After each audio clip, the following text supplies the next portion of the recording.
It is 4 years late and roughly $7 million over budget, but the Margaret McDermott pedestrian bridge opened today.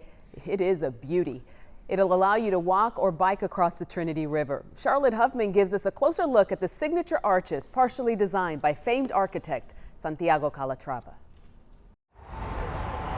On top of one of the staples of Dallas's skyline was excitement as the long-awaited pedestrian lanes of the Margaret McDermott Bridge finally opened. It was a dream back in the 90s, so it's taken that long to get it to where it is today, decades. Underneath the bridge's signature arches, the new pedestrian and bicycle bridge stretches a half-mile on each side, running over the Trinity River and connecting Oak Cliff and West Dallas to downtown in a new way. It really is a connector of parts of our community, as well as a true statement about our commitment to mobility. The pedestrian bridge will eventually connect to the Coombs Creek Trail on the west side of the river and Riverfront Street on the east side. But the more than $90 million pedestrian portion, funded by private donors and federal dollars, is overdue and over budget. What was the final price tag? You know, I'm not quite sure. I do know that we're still working through some challenges with